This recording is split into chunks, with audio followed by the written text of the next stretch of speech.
Greetings and welcome to America in Focus, powered by the Center Square. I'm Dan McCaleb, Vice President of News and Content at the Franklin News Foundation, publisher of the Center Square Newswire service. Joining me today is the Center Square's Washington, D.C. Bureau Chief, Casey Harper. How are you, Casey? Doing good, Dan. How are you? I am doing well, thank you. We are recording this on Friday, December 8th. Casey, some somewhat breaking news in the Hunter Biden investigation, as the president's son was indicted again on charges that he attempted to dodge paying at least $1.4 million in taxes by filing false or fraudulent tax returns. The indictment was handed down in California late last night. Bring us up to speed, Casey.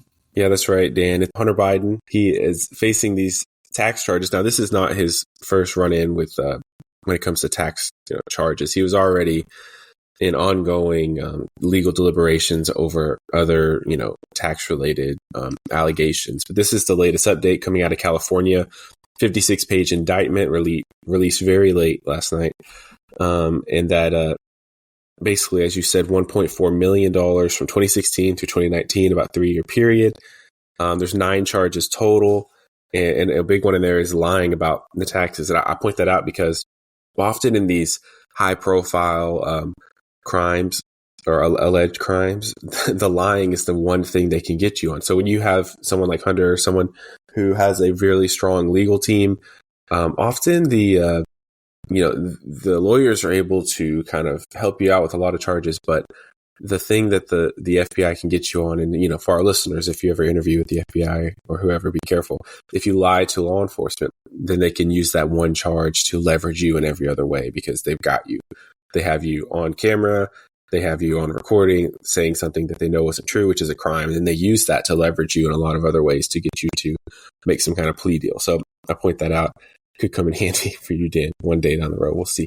But the indictment, it says he spent millions of dollars on an extravagant lifestyle rather than paying his tax bills. That may not come as a surprise to many, but this is not just some Republican congressman saying it. This is not just some conservative pundit who found some photos on Hunter Biden's laptop. This is coming from, a legal filing, a legal source that doesn't look good for the president's son. And of course, it probably is not great for the president's political reelection bid as well, Dan.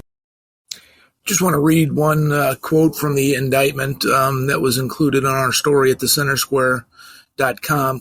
Quote, between 2016 and October 15th, 2020, the defendant spent his money on drugs, escorts and girlfriends, luxury hotels and rental properties, exotic cars, clothing, and other items of a personal nature. In short, everything but his taxes. Now, Casey, Hunter Biden's personal issues and his struggles with drug abuse and other issues, they're pretty much well documented. It's a sad story.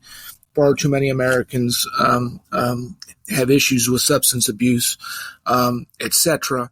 I guess my question is, though, there's a separate ongoing investigation in the U.S. House over Hunter Biden's business dealings overseas and whether or not he used his father when his father was vice president, now President Joe Biden, vice president under Barack Obama, whether President Biden's influence was used to make this money, millions and millions of dollars overseas, and how is President Biden affected by this? Well, now we know that he tried to avoid paying up to at least $1.4 million in taxes. He has since repaid that money, that money that was owed. But did that money come from these overseas business dealings? We don't know. Not exactly. Saying that happened, but right. This is sort of a new twist in that bigger story that that involves potentially President Biden himself. Yeah, I think you're right that people can be pretty sympathetic. Americans can be pretty sympathetic to someone who is struggling with substance abuse. Probably less sympathetic to someone who has exotic cars and prostitutes in the penthouse on their dad's money when your dad's the president, allegedly, right? So I think, I don't think that most of the attacks coming against Hunter Biden and the president are because of the substance abuse. It's because of the use of the money and where the money came from, And I think there's more answers are going to be coming out on this, and you should follow it. If you're listening at thecentersquare.com, where we keep reporting about it, and we have been reporting on it because Congress threatened a contempt of Congress charge against Hunter Biden. And often that I think that Congress is not very excited about using that. I think there could be political blowback when they use it, but I think this may be an exception because Hunter Biden's lawyer, I think, tried to embarrass the Republicans who were in charge of the impeachment inquiry into the president and Hunter Biden as a result. And so I feel like they tried to embarrass him, earlier this month by saying, we want to publicly testify. You guys always twist the private testimony. And so, James Comer, who leads the House Oversight Committee, Jim Jordan, who leads Judiciary, which is also a part of this impeachment inquiry, they said, no, you will testify privately and you might get your day to testify publicly as well. And my perception of Comer's reaction is he was not happy with how Hunter Biden handled that and tried to do some kind of publicity stunt to make him look bad. Now we've got this threat of contempt of Congress, which says if he doesn't show up for his subpoena date, which I believe is December 13th next week, then he could actually face some kind of criminal charges. I believe it's like $100,000 fine if you're convicted of contempt of Congress, and there is some kind of jail time attached to it. I doubt it'll get that far, but I think the threat is serious. And so all that to say, there's more answers coming out on this. We've gotten more evidence even in the last few weeks because of the subpoenas that Comer has sent out. We know, for instance, or at least we know from what Comer is saying, he said that the president has received $240,000 directly to himself from family members from 2 checks. And those checks came right after the Hunter Biden business basically got millions of dollars from a Chinese-linked company, for instance.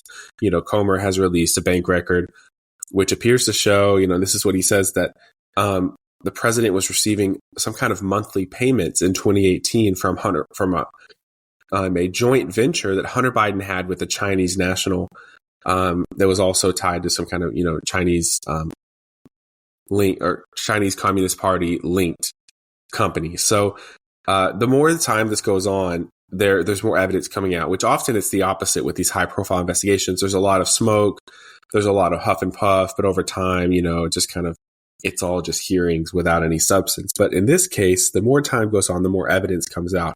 And that's not a good place to be for Hunter Biden or for the president. Not sure if this is a question or just a comment from me, Casey. I'm wondering now, though, with this latest tax evasion indictment handed down last night, whether this whole subpoena thing with Congress, whether Hunter Biden does show up to this closed door meeting with Congress, but then pleads the Fifth Amendment. He has the right not to incriminate himself in criminal charges. Now that this latest indictment was handed down, that might be his best path forward, but that can create at least new problems for the Biden family overall. Speculation as to why does that a quote unquote admission of guilt on his part? I don't know. It makes the waters a little bit murkier, I think. Yeah, that is interesting. We have seen something like that before, pleading the Fifth. It would be very interesting. It could have some kind of media blowback, but legally it could be the smartest choice for him right now. Well, thank you for your insight, Casey, but we are out of time. Listeners can keep up with this ongoing story and more at thecentersquare.com. For Casey Harper, I'm Dan McCaleb. Please subscribe. Thank you for listening. Are you tired of news that puts politics over people? At the nonprofit Franklin News Foundation, we believe in putting people over politics by delivering nonpartisan news and audio content that serves you, the American taxpayer. With Franklin News Foundation, you can read fact-based, state-focused news for free at thecentersquare.com. You can listen to civil, balanced conversations between policy experts through our podcast network at americastalking.com. Or you can get in-depth news on K-12 education spending, curriculum, and school safety at chalkboardnews.com. It's all free through Franklin, where we put you, the American taxpayer, first in every story, episode, and conversation. And it's only possible through our supporters. Together, we can produce content that puts people over politics and brings Americans the news they deserve. Become a supporter today at franklinnews.org/donate. Once again, that's franklinnews.org/donate.